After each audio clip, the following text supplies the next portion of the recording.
Julien Blanc, je suis historien en fait, hein. Je suis auteur notamment de Super-héros, une histoire politique chez Libertalia. Et donc je travaille en fait maintenant principalement, enfin je suis spécialiste du Moyen-Âge à l'origine. Puis peu à peu en fait je me suis intéressé aux représentations contemporaines du Moyen-Âge, ce qu'on appelle le médiévalisme en fait. Voilà. Donc comment le Moyen-Âge est perçu, a été réimaginé en gros à partir, voire même tout bêtement imaginé en fait, tout bêtement, à partir du 19e siècle et notamment dans la culture pop. En fait, donc je m'intéresse au cinéma, aux séries télé, à la musique, aux jeux, et aussi, fatalement, j'ai envie de dire, à la bande dessinée.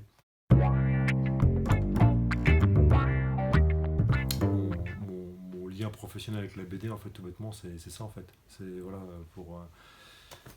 c'est que, en fait, dans mes objets de recherche, en fait, il y a la BD.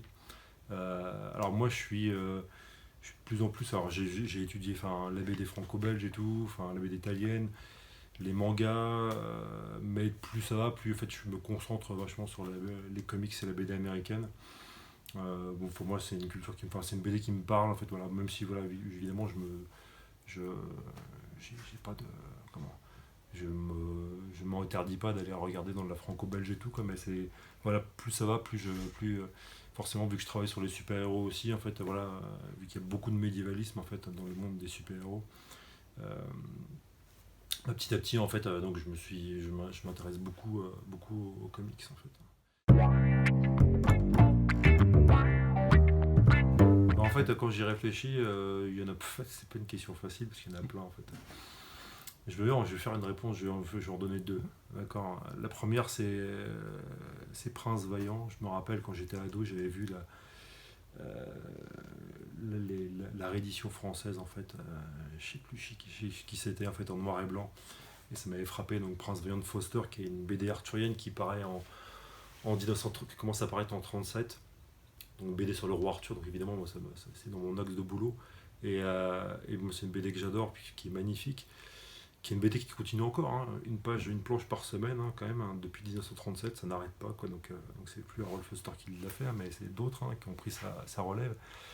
Et, euh, et non, c'est une BD en plus qui a une énorme influence en fait, hein. Je pense qu'aujourd'hui, c'est une BD un peu oubliée, mais qui a une énorme influence, qui a influencé à la fois des auteurs de comics comme Jack Kirby, en fait, hein, donc, qui même fait des clins d'œil parfois avec certains de ses personnages comme The Demon, euh, à cette bande dessinée là, mais aussi il y a Gottlieb qui va la parodier, enfin il y a plein de gens qui, voilà, donc c'est une BD qui a vraiment beaucoup marqué et qui est absolument magnifique et qui est très intéressante en plus parce que bon évidemment ça parle d'histoire mais c'est une histoire complètement faussée en fait, voilà, c'est un Moyen-Âge réimaginé, complètement fantasmé et tout, euh, qui est censé se dérouler au 5e siècle, mais il y a des types en armure du 12e qui se baladent, enfin voilà, c'est un peu, ça fait partie du charme en fait de cette bande dessinée, c'est que c'est du grand n'importe quoi et Foster il l'assumait en fait. Bon, et l'autre, enfin une autre BD, hein, enfin voilà, je vais pas être très original dans les comics, hein, mais c'est les Watchmen. Moi, ça a été une des premières BD, un des premiers comics où, en fait, euh,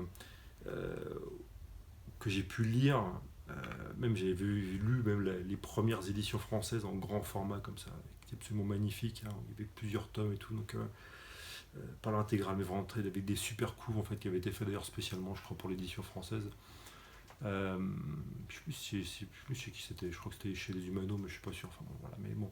Mais les Watchmen, c'était déjà, moi quand j'étais ado, ça m'a. Enfin, c'est une BD qui se connecte tellement à l'histoire culturelle, l'histoire politique américaine contemporaine, même en plus général l'histoire occidentale, l'histoire politique occidentale contemporaine, que voilà, c'est une BD qui est fascinante en fait, hein. Moi pour moi, ça a montré qu'on pouvait parler de, on pouvait faire une BD de super-héros en parlant voilà, de sujets extrêmement sérieux, même si en fait à force de recherche je me rends compte que Alan Moore n'a pas été le premier à le faire, loin de là en fait, hein. Donc au contraire même, c'est, les comics ont beaucoup parlé de politique en fait, hein. Donc, ou beaucoup parlé de sujets sociaux, même économiques, voilà, donc voilà. Mais les Watchmen ça a été vraiment pour moi une porte d'entrée, puis après voilà, il y en a eu d'autres, hein. On pourrait citer aussi l'Escadron Suprême en fait, hein, qui était paru dans Speeday à l'époque et tout, à la fin des années 80, qui m'avait marqué parce que c'était pareil, c'était une BD où les super-héros en fait ils prenaient le pouvoir en fait, et ça se posait des questions très actuelles en fait, très contemporaines, mais en même temps ça permettait de,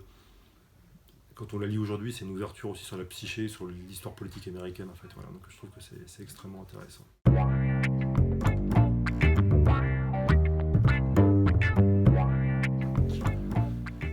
c'est une question compliquée parce qu'en fait, pour moi,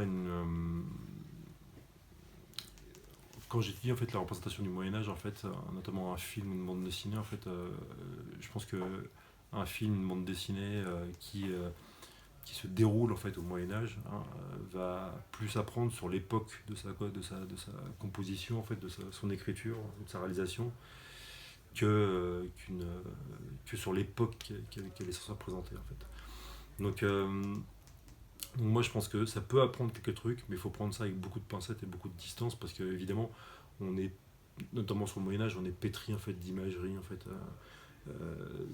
Voilà, on a vraiment une imagerie très fixe en fait sur le Moyen Âge avec des espèces de.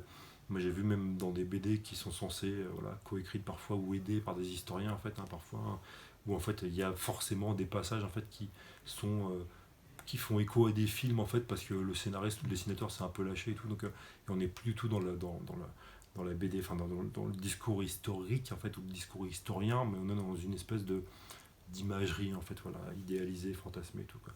Donc c'est très compliqué. Il y a des tentatives aujourd'hui, hein, pour des historiens d'écrire des BD historiques. Bon, moi je pense évidemment à l'histoire dessinée de la France en fait, mais c'est intéressant parce qu'il y a une dans cette collection-là, il y a une prise de distance. C'est un personnage qui raconte une histoire.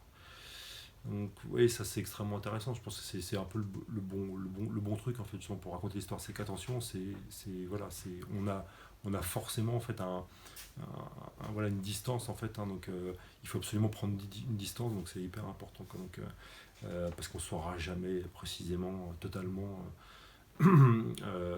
parfaitement, on ne connaîtra jamais parfaitement ces périodes-là en fait, hein. Donc,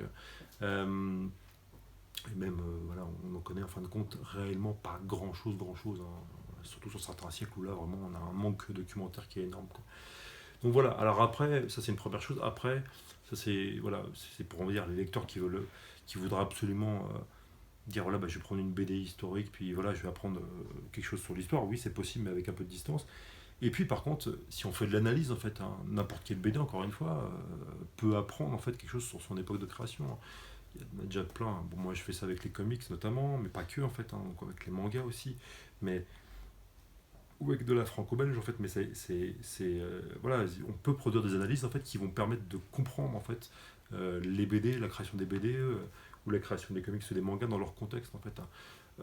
À titre d'exemple sur les mangas, moi j'avais écrit un article en fait il y a quelques années, en fait on n'a pas la même image du samouraï chez Tezuka qu'aujourd'hui en fait, voilà, c'est pas la même chose, hein. Voilà, Tezuka c'est quelqu'un qui, a, qui vit dans un Japon d'après-guerre, qui est traumatisé par la guerre et tout, et l'imagerie guerrière, c'est pas trop son truc, quoi. Donc, aujourd'hui, ça l'est un peu moins, quoi. Voilà, donc, alors après, il y a aussi voilà, une poussée nationaliste au Japon voilà, actuel et tout. Donc, voilà, ça c'est extrêmement intéressant d'étudier, quoi. Mais ça nécessite par contre, pour le coup, une analyse, en fait. Voilà.